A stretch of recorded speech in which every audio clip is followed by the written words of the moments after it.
सुप्रभात, good morning. कैसे हैं आप लोग?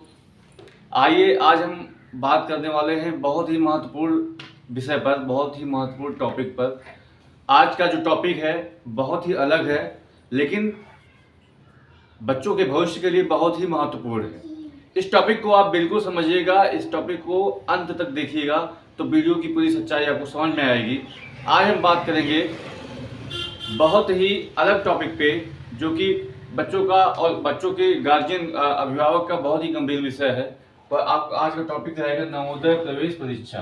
ठीक है, इसके बारे में हम बात करेंगे। आइए हम बात करते हैं। सबसे पहले हम बताते हैं कि नवोदय जो प्रवेश परीक्षा होती है उसमें खासकर पाँचवीं के बच्चे उसमें सम्मिलित होते हैं।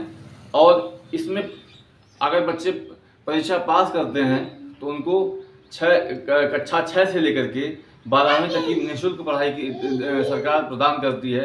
और नवोदय विद्यालय में पढ़ाई भी अच्छी होती है, ऐसा लोग कहते हैं। आइए हम बात करते हैं कि इसमें चुनौतियां क्या हैं, नवोदय प्रवेश परीक्षा को पास करने में दिक्कतें क्या हैं, इसके बारे में हम बात करेंगे।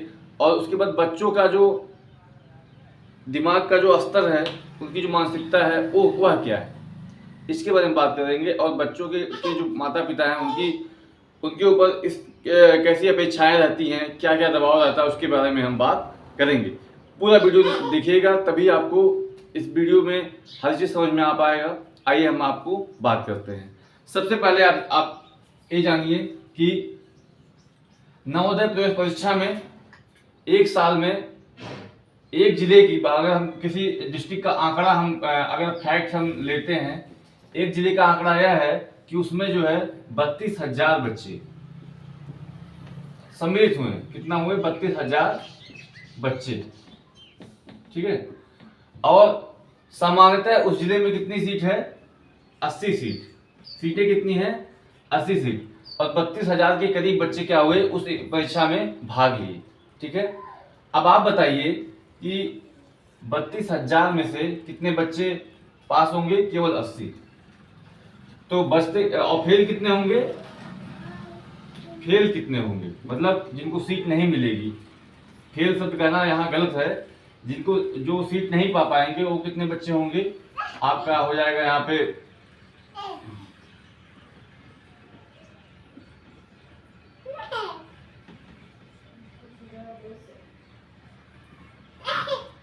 31,920 बच्चे।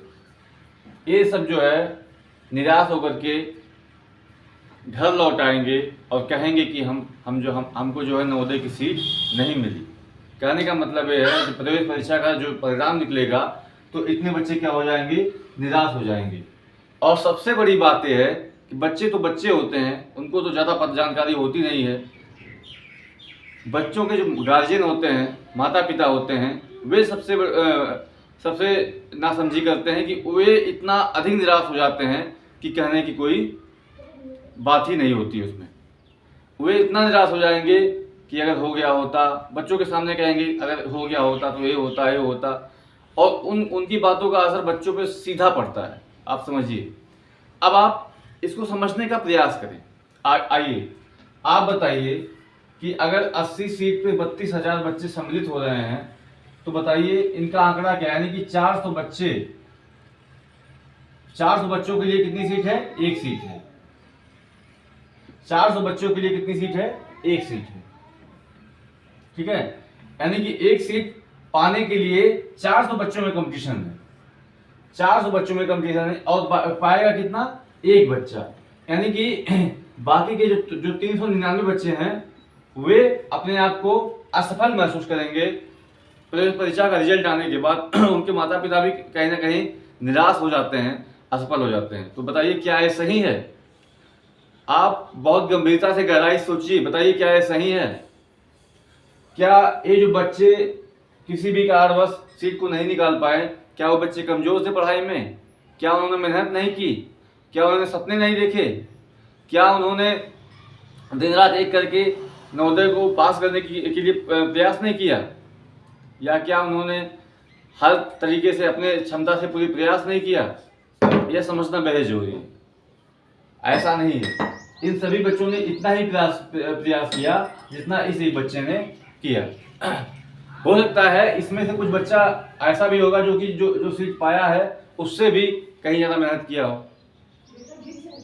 सवाल यह है कि इसमें कोई बच्चा फेल नहीं है, सभी ने एक अलग लेवल पे जाने की, एक करियर में ऊंचाई हासिल करने की कोशिश की, लेकिन चूंकि गवर्नमेंट की तरफ से सीटें इतनी कम हैं, न के बराबर हैं, कि बच्चा उसमें अपने आप को मान लेता है कि हम फेल हो गए, नवोदय पास नहीं कर पाए। यहाँ पे सामाजिक दबाव भी होता है। जब बच्चों से पूछा जाता है तो बच्चे कहते हैं नहीं निकल पाया, इसका असर उनके ऊपर पड़ता है। ऐसे में सबसे पहले बच्चों को समझाने से पहले अभिभावकों को समझना है, बहुत जरूरी है कि यहाँ पर आपको यह बात समझनी जरूरी है कि ऐसा कुछ नहीं है, इसमें कोई बच्चा फेल नहीं है। हर बच्चे ने अगला एक ऊंचाई हासिल करने के लिए अपने कैरियर में प्रयास किया। सभी बच्चों ने एक ठीक ठाक ज्ञान अर्जित किया, वह उनके लिए आगे काम आएगा। यहाँ पर आवश्यकता है कि अभिभावकों को जागरूक होने की, उनको हर सच्चाई समझने की, गहराई से सोचने की, और बच्चों को मोटिवेट करने की। यह मात्र एक परीक्षा है, जैसे हर स्कूल में होता है वैसे वह भी एक स्कूल है। वहाँ पे आप नहीं गए तो ऐसा नहीं है कि आपके लिए रास्ते बंद हो गए, आपके लिए रास्ते उतने ही हैं जितना कि उसमें भी है। बच्चों के मनोबल पे आप काम करिए और उनको निराशा से बचाइए, क्योंकि कहीं ना कहीं कुछ बच्चे बहुत गहराई से सोच लेते हैं और 2-3 साल प्रभावित रहते हैं कि अगर हो गया होता तो ये होता है, वो होता। ऐसा कुछ नहीं। यहाँ पे अभिभावकों की जिम्मेदारी है कि बच्चों के मनोबल को बढ़ाएं, उनके उत्साह को बढ़ाएं। और बच्चा अगर आप ऐसा करेंगे तो आपके जो बच्चे हैं वो आपकी उम्मीद से बेहतर भी आपको करके दिखाएंगे जीवन में, और सदा जो है आपके सपनों को पूरा करते रहेंगे। धन्यवाद।